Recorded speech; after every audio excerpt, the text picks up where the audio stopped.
fue lo que pasó el 28 de julio? Para esclarecer. Nosotros habíamos dicho que se iba a manifestar una multitud mayoritaria que no quería a Nicolás Maduro. Hay un sector que asegura, según las actas que publicaron después que el CNE publicó el primer boletín. No lo publicó, lo bueno, leyó. Está bien, lo leyó, pero digamos, como es un hecho público, notorio y comunicacional, se puede decir que hay una publicidad, ¿ok? Aunque sea de hecho. Entonces, por supuesto, eso no concordaba con los resultados que tenía la otra parte en pugna, porque acuérdate que fue una elección polarizada, y a partir de allí se sucedieron una serie de hechos atípicos que ya venían sucediéndose antes del 28. La eliminación de tarjetas, el secuestro de la tarjeta del Partido Comunista, la imposibilidad de que un independiente se lanzara a través de grupos de electores, se cambió a última hora la seña para que los testigos fueran exclusivamente personas que vivieran en la misma zona. Era difícil llegar a donde se llegó el 28, sin embargo, bueno, como cosa insólita, se anuncia un supuesto hackeo, y decimos supuesto hackeo porque no tenemos prueba de ello, y ese supuesto hackeo impedía que se dieran los resultados. Sin embargo, hubo unos resultados. Entonces nos quedan así como una serie de preguntas. Los resultados difieren mucho de las actas que aparentemente tiene otro sector. No ha habido resultados desagregados. Se utilizó un recurso contencioso electoral para certificar resultados, una cosa que no existe ya vamos a entrar en esa materia jurídica. Que no existe en, digamos, en la normativa jurídica venezolana, y bueno, y parece ser que intentan sellar por esa vía. No hay publicación de resultados desagregados, entonces parece que intentaran sellar por esa vía judicial la voluntad popular. Y bueno, hay otro sector que se resiste, que sigue intentando ante la institucionalidad que publiquen las actas desagregadas, porque con las actas desagregadas publicadas es que tú tienes posibilidades de impugnar cualquier resultado. En este momento no hay manera de impugnar un resultado porque lo que diste fueron 2 boletines leídos, es decir, se está actuando vía de hecho. Entonces, por supuesto, toda la elección está en duda porque tú no sabes si el hackeo afectó los resultados. Fíjate este detalle. En derecho hay una tesis que se llama la fruta del árbol envenenado. Okay. Si tú colectas una prueba de manera ilegítima, resulta que lo que deviene de eso es simple y llanamente que todo el proceso está viciado en nulidad absoluta. Entonces, en este caso, ¿quién nos certifica que además sea independiente, que además haya contradicción, porque los otros que dicen que los resultados no concuerdan tienen derecho a un debido proceso, y para poder contrastar, o sea, el que tiene que mostrar las actas que tienen su poder para que el resto contraste es el CNE, y no lo ha hecho. Entonces todo eso se teje una madeja de dudas sobre la elección, un peligro muy grande, porque si tú continúas en esa actitud, hay una legitimidad de origen del gobierno que va a tomar, que le toca tomar juramento el 10 de enero del 2025, porque simplemente tú nunca pudiste ejercer los recursos que te da la ley y la Constitución para apelar de esas vías de hecho, porque no hay publicación, ¿verdad? Pasa lo mismo con la sentencia del TCJ. No hay publicación del extenso. Nosotros no conocemos la motiva, no conocemos sino la dispositiva, que fue leída. Entiendo que ni siquiera el recurso presentado por el presidente Maduro se conoce. No hubo acceso, eso nos comentan los abogados de Enrique Márquez. Sí. Ellos no tuvieron acceso al expediente, no pudieron pidieron copia certificada del expediente, y les reciben los escritos, pero no queda, o sea, los diarizan, pero no les queda constancia a ellos de nada. Es decir, como inexistente. Una cosa totalmente irregular. Por eso te digo que están actuando vía de hecho, y eso lo que hace es sembrar aún más dudas. Eso es el grave problema que tenemos. Es decir, hay una legitimidad de origen, de fines e incluso de desempeño, que está en veremos. Y ningún gobierno puede funcionar debidamente, bueno, a menos que quiera funcionar por la fuerza, pues. A menos que quiera funcionar en base al terror, en base al miedo, pero un gobierno democrático, lo principal que debe buscar es la legitimidad de origen. A menos que quieran hacer lo que dijo Kissinger por allá en los años 70, que ya la voluntad popular estorbaba y que ahora la voluntad era la voluntad de las corporaciones y de con los que hacemos negocio. Bueno, eso aquí en Venezuela es imposible porque tendría que destruir toda la Constitución, que de hecho ya tienen parte demolida, pero el basamento fundamental, que es la voluntad popular, que es además intransferible y es irrenunciable, el poder constituyente originario, es el artículo 5 de la Constitución. Entonces, hay una serie de dudas que persiguen, que están sobre la elección y que, por supuesto, cuando tú vas a la calle, incluso tú le preguntas a los compañeros que son del chavismo de base, que fueron testigos, y te dicen, no, donde nunca habíamos perdido, perdimos. Entonces, claro, uno está como en el medio, porque al final a quien le corresponde aclarar esta situación que generó una crisis gravísima y que puede generar una crisis de gobernabilidad aún más grave es al CNE, y no lo hace. No lo hace. O sea, simple y llanamente no publican, y pasando incluso por encima de lo que dice la propia sentencia, con la cual yo tengo serias diferencias, pero la sentencia le dijo, usted tiene que publicar según el 155 de la ley electoral. Nada, no hay publicación. Desde el punto de vista jurídico, María Alejandra, ¿cómo se puede tipificar la omisión del Consejo Nacional Electoral en cuanto a la publicación de resultados desglosados mesa por mesa? Bueno, primero él está incumpliendo con una obligación de hacer que le impone la Constitución. La Constitución en el 293 y en el 294 establece claramente cuál es el papel del Consejo Nacional Electoral. El Consejo Nacional Electoral es el que organiza, el Consejo Nacional Electoral es el que totaliza, el Consejo Nacional Electoral es el que certifica resultados, entonces tú renunciaste, es decir, ahí hay una, digamos, omisión, pero también hay una falta grave al cumplimiento de la Constitución. Algunos abogados le llaman injuria constitucional. ¿Injuria? Sí, porque o sencillamente una omisión al cumplimiento o una carencia, porque no cumpliste con tu papel. Es decir, es una situación atípica que no la habíamos visto, porque nos costó mucho trabajo, y digo nos costó porque nosotros participamos en esa constituyente del 99. Nos costó mucho trabajo darle viabilidad a un poder autónomo, independiente, que incluso es tan importante, Mario, que el poder electoral, en el momento en que se está ejerciendo la voluntad popular, todos los demás poderes se ponen a disposición del poder electoral, y que sea el propio poder electoral el que no cumplió con su tarea, no terminó las tres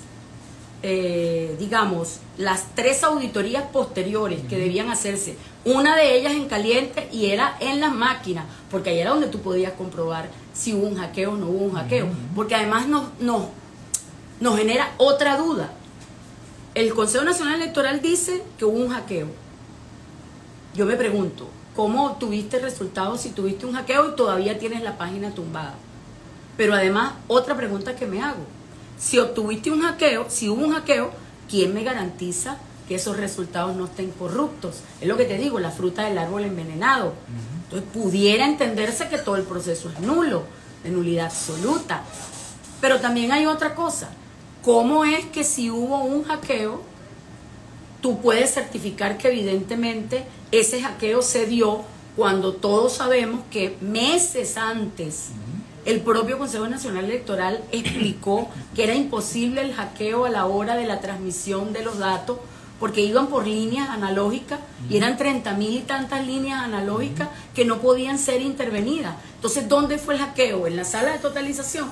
Nadie, o sea, hay un velo completo con respecto a las explicaciones que nos merecemos todos los venezolanos, porque además tú no estás jugando con cualquier cosa, tú estás jugando con la expresión de la voluntad popular originaria, además del poder constituyente, originario, no estás hablando de cualquier cosa, que es la base esencial, el sustento material de la democracia y de la república, de la institucionalidad de la república. Hubo quienes denunciaron el nexo político partidista de funcionarios altísimos, magistrados del Tribunal Supremo de Justicia, con el PSV, con el Partido Socialista Unido de Venezuela. De hecho, Enrique Márquez, después de que se inició este proceso en la sala electoral, anunció que solicitaría la recusación. No, la hizo. Y la hizo. Una recusación. Me gustaría saber qué opinas tú al respecto. Ciertamente hay un conflicto de intereses entre la actuación de esta magistrada y de varios magistrados del Tribunal Supremo de Justicia en relación con el proceso electoral. ¿Hay conflicto de intereses? Nosotros creemos que sí, que hay un conflicto de intereses, pero también hay un conflicto de intereses en el CNE. Tú no puedes poner a contar votos a tu compadre.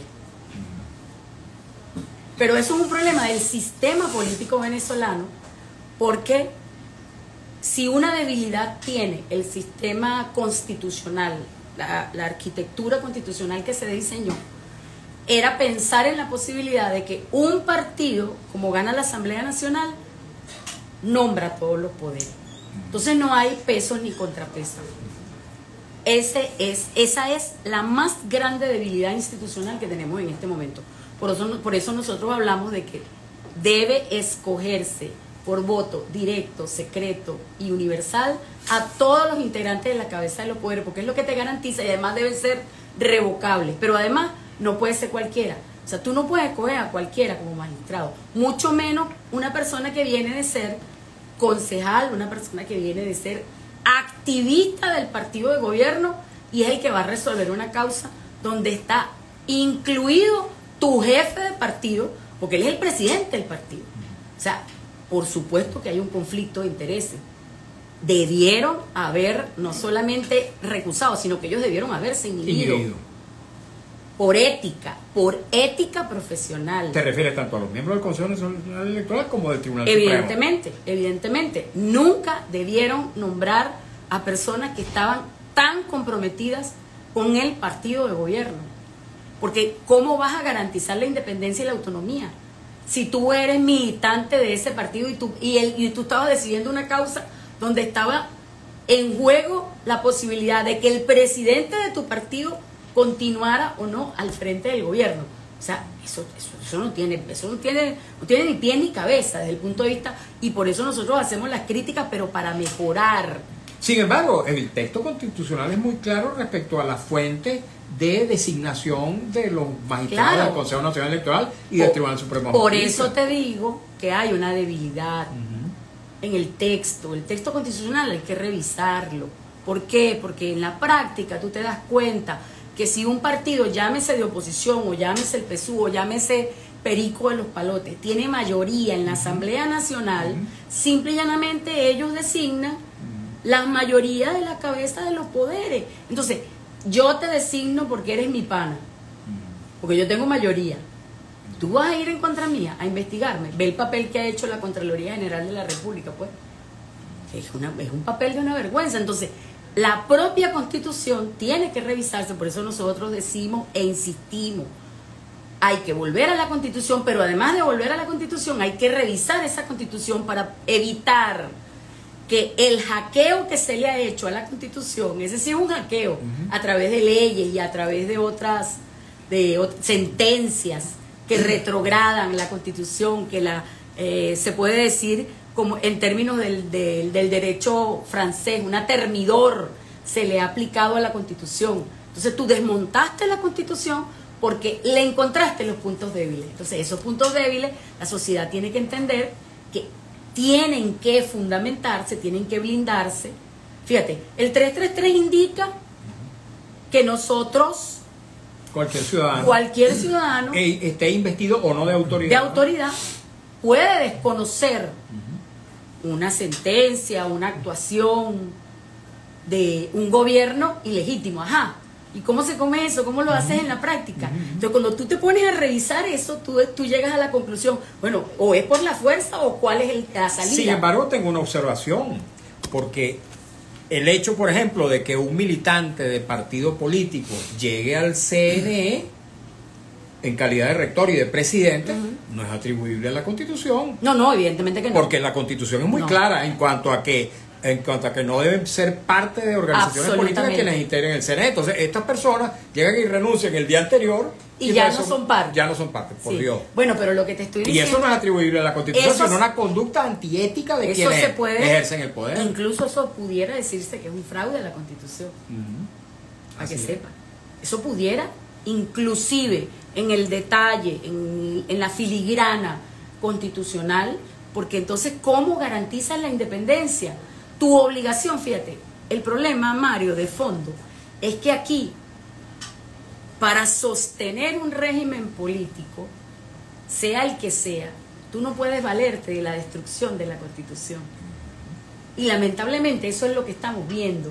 Destruimos la Constitución para poder iniciar una supuesta revolución, un supuesto régimen que simple y llanamente pierde el sentido porque tu sustento jurídico, político, ético, no solamente del sistema político, sino de la República, es la Constitución. Esa es la columna vertebral. Entonces, si tú empiezas a jugarle camunina, como dicen por ahí los muchachos, si tú empiezas a hackearla a través de decisiones de este tipo, a través de la ley antibloqueo, de la ley de zonas económicas especiales, empiezas a publicar sentencias que van en contra, como por ejemplo la sentencia de Lonapre, que va en contra de la interpretación constitucional, o la sentencia que dejó, que declaró inejecutable la ley que beneficiaba de la Asamblea de 2015-2016, que beneficiaba a los viejitos del bono de alimentación y del bono de medicina. Esa sentencia fue la que abrió la puerta para que se privilegiara los parámetros macroeconómicos frente a los parámetros macrosociales. Ahí tienes un hackeo en la Constitución. María Alejandra, para avanzar un poco más en esta materia del análisis de lo que ocurrió el 28 de julio y los días posteriores, ¿cómo evalúas este proceso desde tu perspectiva de abogada constitucionalista, este proceso de peritaje que se hizo de parte de la sala electoral y de algunas personas que aparecieron, por cierto, enmascaradas todas, haciendo un presunto peritaje de las actas presuntas del CNE? Yo quería revisar el recurso, primero explicarle a la gente que es un recurso contencioso electoral. Los recursos contenciosos electorales, según la ley, son para cuando el organismo, el poder electoral, concluye su proceso. No solamente eso, sino que además son contra actos, omisiones o para impugnar unos resultados. Bueno, el proceso administrativo complejo, que significa contar votos, totalizar, hacer el escrutinio verificable, no se ha culminado. Entonces, tú te adelantas, creo que 2 días después, o sea, te proclama, sale el primer boletín, al día siguiente te proclaman y después te vas al TCJ. Entonces, en una suerte de interpretación atípica, tú introduces un recurso contencioso electoral para que te certifique los resultados. Imagínate tú, eso no existe en la legislación. Mira, el recurso contencioso electoral está establecido en la LOPE 184, 186 y de ahí en adelante. Ese recurso te cita, tienes que publicar un cartel para citar a los terceros interesados. Tiene que haber una contradicción, es decir, se tiene que trabar la litis, lo que decimos los abogados en términos de derecho, pero tiene que haber la contradicción, ¿sabes? De que yo impugno un acto y tiene que estar claro qué voy a impugnar. Más bien en este caso el presidente estaba de acuerdo con la proclamación que le hizo. El presidente lo que fue a pedirle que le certificaran los resultados. Un recurso contencioso no existe en las normas jurídicas venezolanas, un recurso que según el cual el Tribunal Supremo de Justicia en sala electoral certifique el resultado, cuente votos, puedes hacer un peritaje, pero ¿cuál peritaje hiciste si la otra parte no tuvo acceso al peritaje? ¿Un peritaje sobre qué? Pero lo más insólito de todo, no hay sentencia, Mario. no hay sentencia, entonces no conocemos la motiva, porque si no hay motivación, ¿cómo sostienes tú que tú diste que dio como resultado eso? Sin embargo, la presidenta del TSJ, lo recuerdo porque no sé si fue cadena nacional, pero hubo un acto público en el cual la presidenta, con todos los magistrados, etcétera, leyó la parte resolutiva, dispositiva de una presunta sentencia. Sí, bueno, claro, eso es un hecho público, notorio y comunicacional, y sobre eso habrá que pedir los distintos recursos que se pueden dar, un amparo contra sentencia por vía de hecho, o puede ser una revisión constitucional. ¿Qué es lo que va a solicitar Enrique Márquez? Enrique Márquez se fue por el camino de la revisión constitucional, tengo entendido que Carri también, pero Carri solicitó la revisión constitucional de las 2 primeras sentencias, que eran interlocutorias, y no están publicadas. Él está pidiendo ahora una ampliación de la revisión constitucional, lo anunció también. Bueno, yo soy de las que creo que pudiera intentarse un amparo contra sentencia, puede intentarse un recurso de abstención o carencia porque hay una omisión clara con respecto a la actuación del CNE. Es decir, hay diferentes vías jurídicas para poder lograr eso. A mí lo que sí me extraña es que cuando leyeron la sentencia dice que ella certifica los resultados de manera, digamos, inobjetable. Esa fue la palabra que escuchó. No es inobjetable, porque el recurso contencioso electoral es precisamente para objetar resultados que estén desagregados y no los tenemos. Una pregunta básica y fundamental, no sé si difícil, fácil para ti. ¿El presidente Maduro se puede considerar presidente electo para el nuevo periodo? No lo sabemos todavía, porque no tenemos resultados. Los resultados no están verificados. O sea que no es... Vuelvo a repetirte, en términos estrictamente legales, hasta tanto no se publiquen los resultados desagregados, se cierne una duda razonable sobre los resultados que leyó el CNE. O sea que no hay presidente electo mientras no se cumplan con los requisitos constitucionales, legales, y el CNE cumpla con su trabajo, el proceso no está culminado. Imagínate el peligro, y pone en duda la legitimidad de origen del presidente electo, sea uno o sea otro, porque en este caso yo no estoy favoreciendo a uno u otro, yo estoy haciendo un análisis del proceso. Quien tenga la razón tiene que contar los votos. ¿Qué sería lo más sano? Que el CNE abriera las cajas, porque tiene el voto físico. Si falla todo, óyeme, mira, te cuento algo. En Venezuela la cosa es tan apretada, las elecciones, tan buen sistema, que aunque falle todo lo electrónico, te queda la caja. Con el voto electrónico, que es el voto físico. Cuenta el voto físico, cuéntalo. Ahora te pregunto, antes de irnos a la pausa, si se cuenta el voto físico, ¿no se pone en evidencia que hubo un fraude electoral? No lo sabemos, porque hay que contar, y entonces quien tenga la razón tendrá que asumir como presidente. Es que lo que hay que hacer es contar. Y el que pierda tiene que entender que esto es una democracia y tiene que aprender a perder. Pero el que gane tiene una legitimidad de origen. Eso es lo que queremos los venezolanos. Eso es materialmente posible y políticamente posible. Es la solución más viable, más fácil y más recomendable. Nosotros desde el primer día lo hemos dicho. Desde el primer día. ¿Por qué? Porque no hay manera de que te pongan en duda. Porque además esos votos físicos tienen un hashtag, que es un código de seguridad, que lo casas con el acta que tú tienes emitida. Ahora te pregunto, ¿qué va a pasar si eso no ocurre? Porque el gobierno y algunos factores de la presunta oposición parlamentaria quieren pasar la página, dicen que hay que pasar la página del 28 de julio. ¿Tú crees que eso...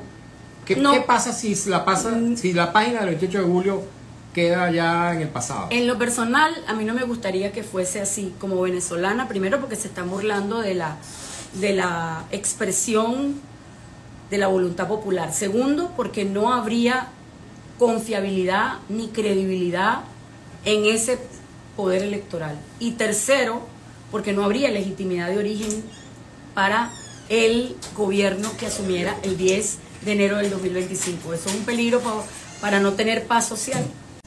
Esos rectores deberían renunciar. la verdad. Da mucha pena que sigan allí y que además hayan jugado con nuestra credibilidad. Esos rectores no están capacitados para seguir al frente del poder electoral, porque suponte tú, todo lo informático falló. Ajá, ¿y los magistrados del Tribunal Supremo? Pero espérate para contarte algo. Todo lo informático falló. Perfectamente tú pudiste haber publicado en la Gaceta Electoral los resultados desagregados. ¿Por qué no has publicado en la Gaceta Electoral, que es una obligación? Y te lo establece el 155 de la ley. ¿Entiendes? Y en el caso de los magistrados, tienen mucho rato de espaldas a la Constitución. Muchos de ellos, muchas de sus sentencias, lamentablemente... ¿Deberían renunciar? Yo creo que sí. Yo creo que sí, porque además nosotros consideramos que esa sentencia se extralimitó. La sala electoral no cuenta votos. La sala electoral resuelve controversias a partir de unos resultados que son objetados por alguna de las partes, o frente a una omisión, o frente a un acto, digamos, de un acto donde se hayan violado los derechos electorales de alguna persona y la sala interviene. La verdad, nosotros estamos muy preocupados porque venimos de años en donde la oposición siempre había cantado fraude. Siempre. Incluso la última elección en el 2013 se desató una ola producto del llamado que hizo Capriles. Y hubo creo que 14 personas asesinadas. Sin embargo, ese CNE tomó el control de la situación, hizo sus auditorías posteriores, pero además le dijo al candidato que se consideraba perdedor, porque la diferencia fue de un 1.8%. Entiendo que 200.000 votos aproximadamente. 1.8% sí. Fue la diferencia. Bueno, aún así, el CNE contó las 100% de las papeletas. Se abrieron las cajas. Claro. Entonces el CNE tomó y lo hizo en función de la paz de la República. Y como era el poder electoral autónomo, todo el mundo calladito la boca, asumió, todo el mundo contó su tarea, presentaron sus testigos de parte y parte y se resolvió, porque no hubo necesidad de hacer ningún contencioso, porque ahí es donde yo te digo que el CNE no ha hecho su trabajo. Si el CNE hubiese hecho esto mismo que se hizo en el 2013, incluso las actas del PSUV que estaban en su poder se montaron en la página del PSUV, se publicaron para que la gente viera que si había ganado por poco, pero había ganado las elecciones. Ok, ahora en esta ocasión, las personas que salieron a protestar el día 29 de julio lo hicieron producto de que les pareció que ese anuncio hecho por el Consejo Nacional Electoral de un resultado violentaba lo que ellos habían vivido el día anterior. Sí, claro, fíjate. A mí me preocupa enormemente porque además fue una expresión popular. Yo vivo en La Urbina y la gente que salió de Petare, o sea, yo la vi, nadie me lo contó. Era Petare quien estaba caceroleando.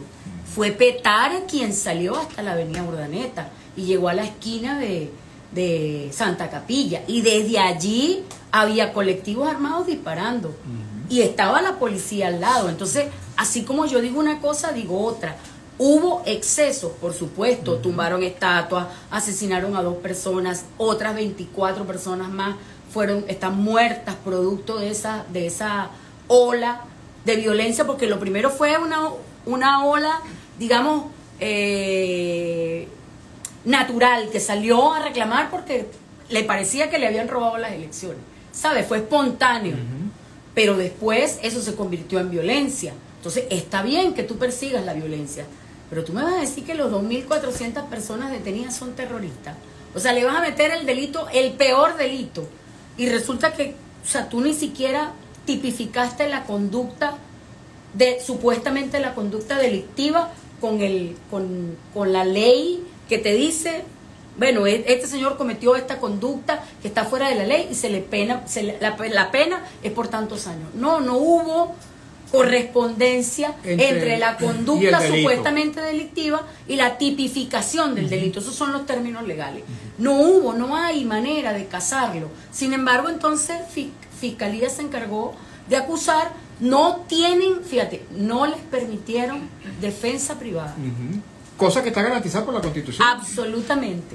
Pero además hay 130 menores de edad presos y 26 personas con capacidad diferenciada.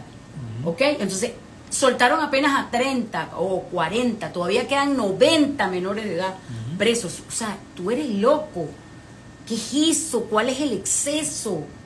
Así vas a pagar tú la protesta, digamos, que la gente tiene, que le dolió, porque simplemente considera que no es lo que ellos vieron y por tanto, si la protesta es pacífica, tú no debes actuar de esa manera, perseguir, estigmatizar, satanizar. No todo el mundo que esté pidiendo acta está en un golpe de Estado.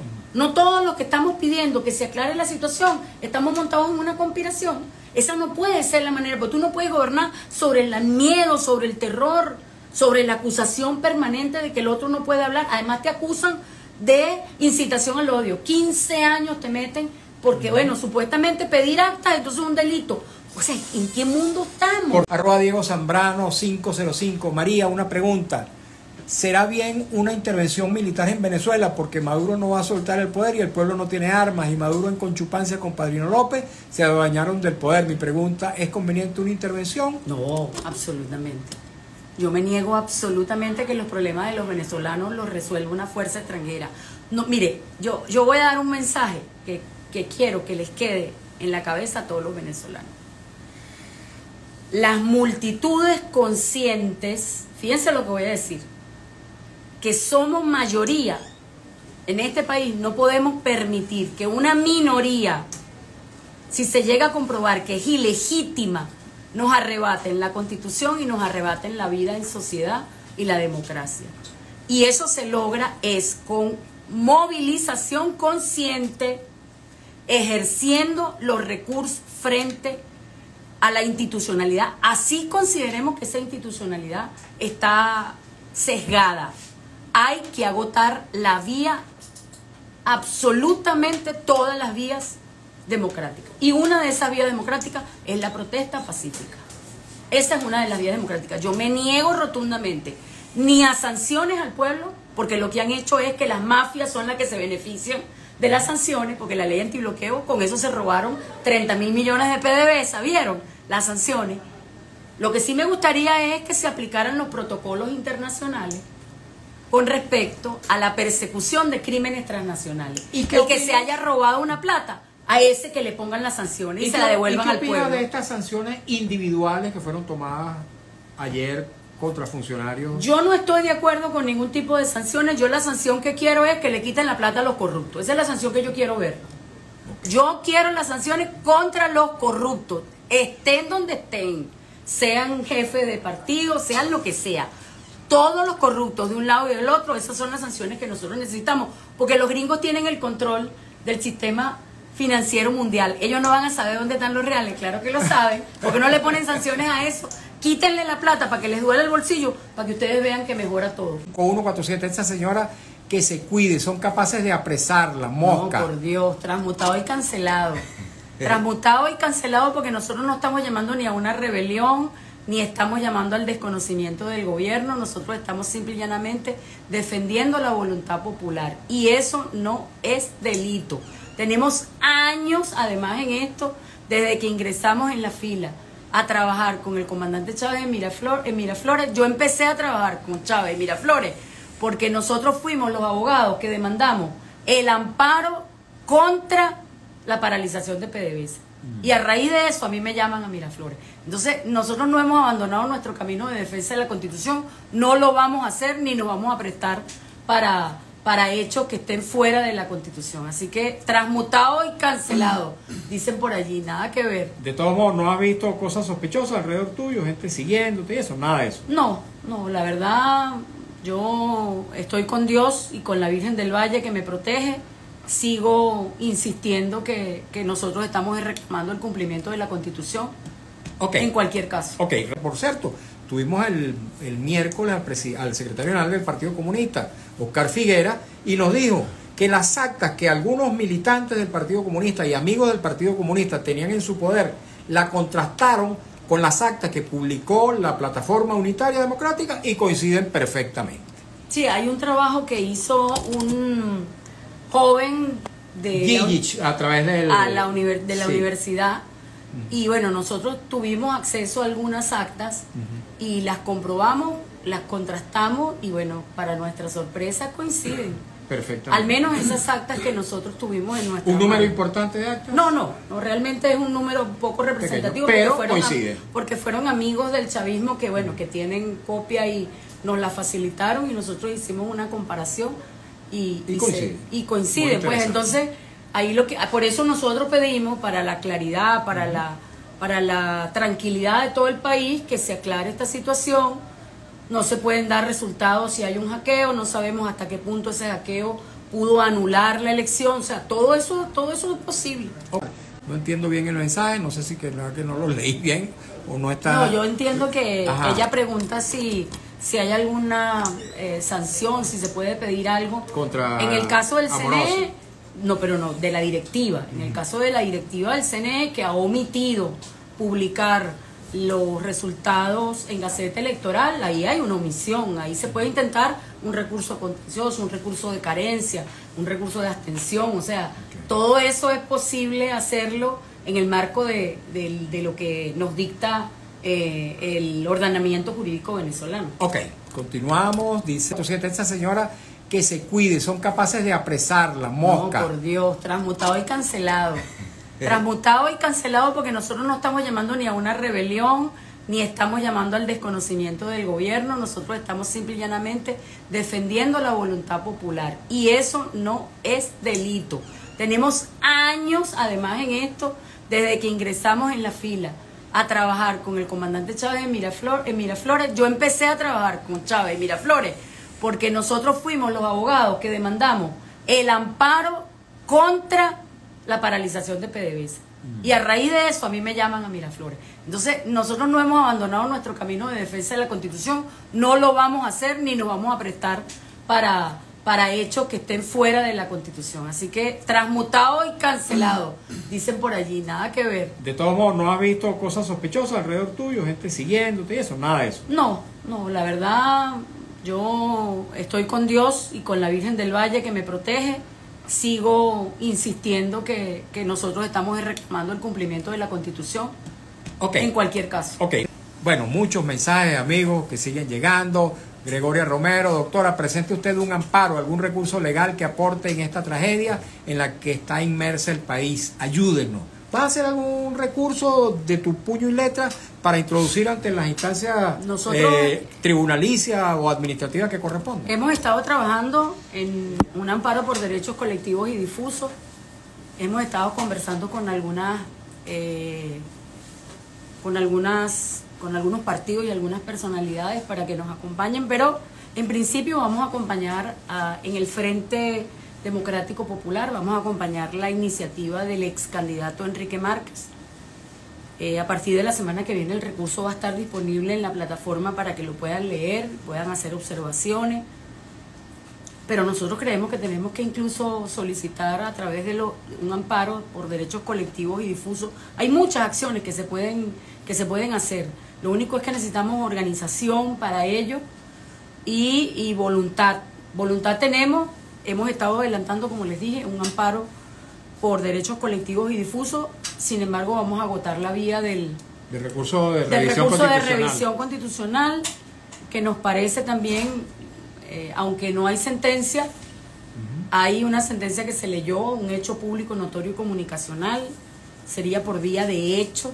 Entonces hay que cuidar mucho la forma, porque si no el tribunal, por cualquier cosa, te van a decir que cometiste un error o algo por el estilo. Eso lo hemos estado trabajando. ¿Qué grado de confiabilidad tienen los magistrados para emitir un resultado favorable a esa revisión? Ojalá lo hicieran por la paz del país, porque el problema no es defender a una facción política. Yo creo que el grave problema que tiene la institucionalidad en Venezuela es que no se da cuenta que el daño se lo están haciendo es a la República, a la institucionalidad. Porque los hombres pasan, pero las instituciones quedan. Tú dices que todo esto es peligroso para la paz social. Es previsible que haya levantamientos ojalá que no. populares. Ojalá que no, porque fíjate, nosotros siempre dijimos, y te lo dijimos aquí muchas veces, que la gran preocupación era que se cerrara la vía electoral, la vía constitucional, de la olla de presión que representa la negativa del 80% del país que no quiere al presidente Maduro. Yo creo que hoy, con las acciones que han cometido, creo que es peor la aceptación por parte del país. O sea que más del 80% está contra Maduro. Yo creo que no aceptan la forma en cómo se ha manejado toda esta crisis, más allá, además del gobierno, que preocupa que esté asumiendo posiciones autoritarias y totalitarias. Eso nos preocupa enormemente. Entonces, nosotros invitamos a que se busque la solución viable que está dentro de la Constitución, abran las cajas, hagan el conteo, utilicen a los testigos de una y de otra parte, expertos frente al país con periodistas, para que la legitimidad de origen que debe acompañar a este gobierno que debe nacer el 10 de enero del 2025 no esté en dudas. Por la paz de la República. Agradecido, María Alejandra, y feliz cumpleaños. Gracias, muy amable.